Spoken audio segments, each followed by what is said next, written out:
Hi there everyone, my name is Zach and welcome to my channel.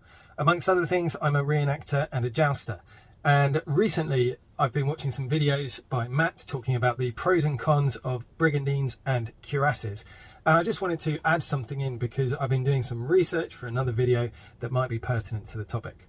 The document that I've been looking at is one that I have mentioned before. It is called the Apparel for the Field, and you can find a link to it in the description down below. And basically what it is it is a late 15th century document, probably from the time of Richard III or Henry VII. Definitely can't be any later than 1504.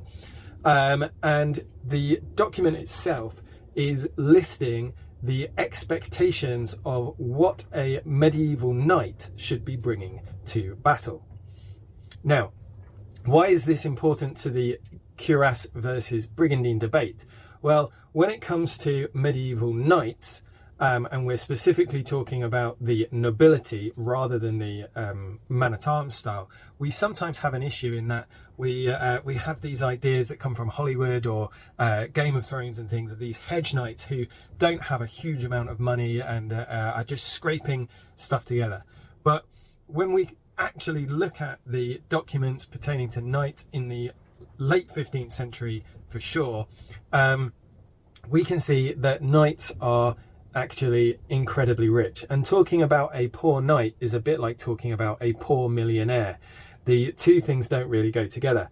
So one of the expectations that we see in this document when it comes to knights in the late 15th and early 16th centuries is that they should be expected to bring one entire white harness and a pair of brigandines.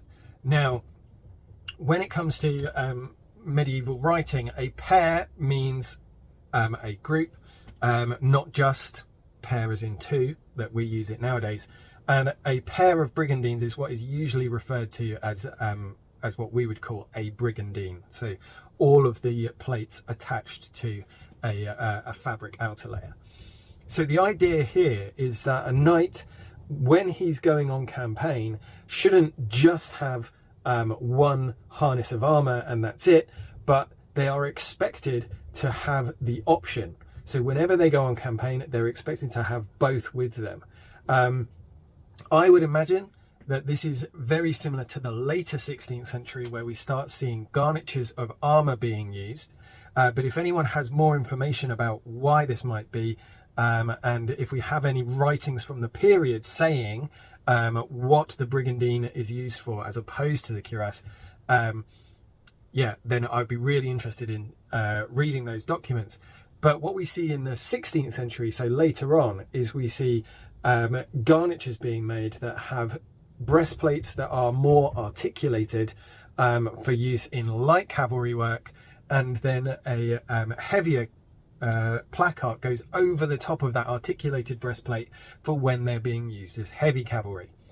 I would imagine that this requirement for knights to have both a brigandine and a full white harness would be so that they can do a similar job, where knights are expected to be able to be light cavalry wearing a brigandine plus other armor as well, or have the opportunity to be heavy cavalry and wear the full plate cuirass and so on. Well, I hope this is interesting to you. I hope it's helpful. If you're planning a knightly armor, you actually have more to buy than you previously thought. If you have anything that adds to this discussion, please leave it in the comments down below. Don't forget, you can check out my Patreon and support me there, and you can do all the normal things as well, such as like, share and subscribe. Thank you very much, guys, and I'll see you in my next video. Bye bye.